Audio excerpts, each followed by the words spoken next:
માર્ગ અકસ્માતમાં ઈજાગ્રસ્તોને મળશે કેશલેસ ટ્રીટમેન્ટ, નીતિન ગડકરીએ કરી મોટી જાહેરાત। કેન્દ્રીય પરિવહન મંત્રી નીતિન ગડકરીએ દેશભરમાં માર્ગ અકસ્માતનો ભોગ બનનારા લોકો માટે કેશલેસ ટ્રીટમેન્ટ યોજના જાહેર કરી છે, જે હેઠળ સરકાર માર્ગ અકસ્માતના પીડિતોને 7 દિવસ મફત સારવાર અથવા ₹1.5 લાખ સુધીનો સારવાર ખર્ચ આપશે। આ પાયલોટ પ્રોજેક્ટ ચંદીગઢ અને આસામમાં ગત વર્ષે ઓગસ્ટમાં શરૂ થયો હતો, જેના સફળ અમલીકરણ બાદ હવે દેશભરમાં લાગુ કરવાની જાહેરાત કરી છે। આ યોજનાનો લાભ લેવા અકસ્માતની જાણ તાત્કાલિક ધોરણે પોલીસને કરવી પડશે। અકસ્માત થયાના તરત જ 24 કલાકની અંદર પોલીસ સમક્ષ ફરિયાદ નોંધનારાને કેશલેસ ટ્રીટમેન્ટનો લાભ મળશે, જેમાં ઈજાગ્રસ્તને 7 દિવસ કે મહત્તમ ₹1.5 લાખ સુધીનો સારવાર ખર્ચ આપવામાં આવશે। ગડકરીએ જણાવ્યું હતું કે માર્ગ અકસ્માતમાં છેલ્લા 1 વર્ષમાં 1.80 લાખ લોકોએ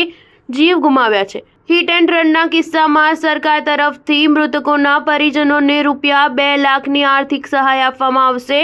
અકસ્માતમાં ઘટાડો કરવા સરકાર માર્ગ સુરક્ષાને પ્રાધાન્ય આપી રહી છે। કેન્દ્રીય પરિવહન મંત્રીએ નવી યોજના જાહેર કરવાની સાથે માર્ગ અકસ્માતના આંકડાઓ પણ રજૂ કર્યા છે, જે અનુસાર 2024માં કુલ 1.80 લાખ લોકોએ માર્ગ અકસ્માતમાં જીવ ગુમાવ્યા છે, જેમાં 30,000 લોકોના મોત હેલ્મેટ ન પહેરવાના કારણે થયા છે। ઉલ્લેખનીય છે કે આ મૃતકોમાં 60% લોકો 18થી 34 વર્ષના યુવા વર્ગો હતા। ગડકરીએ જણાવ્યું હતું કે આપણી શાળાઓ અને કોલેજોમાં યોગ્ય રીતે એક્ઝિટ અને એન્ટ્રી પોઈન્ટની વ્યવસ્થા ન હોવાથી 2024માં આશરે 10,000 બાળકોએ જીવ ગુમાવ્યા છે। શાળાઓની ઓટો રિક્ષા અને મિની બસ માટે નિયમો હોવા છતાં તેના અનુપાલનના અભાવે બાળકો પણ દુર્ઘટનાનો ભોગ બની રહ્યા છે। અમે તમામ ખામીઓને ધ્યાનમાં લઈને તેને ઘટાડવા પ્રયાસ કરીશું। માર્ગ અકસ્માતની ઘટનાઓ ઘટાડવા માટે સૌએ એકજૂટ થઈ પ્રયાસ કરવો પડશે। નીતિન ગડકરીએ ગઈકાલ મંગળવારે તમામ રાજ્યો અને કેન્દ્ર શાસિત પ્રદેશોના પરિવહન મંત્રીઓ સાથે આયોજિત બેઠકમાં અંગે જણાવ્યું હતું।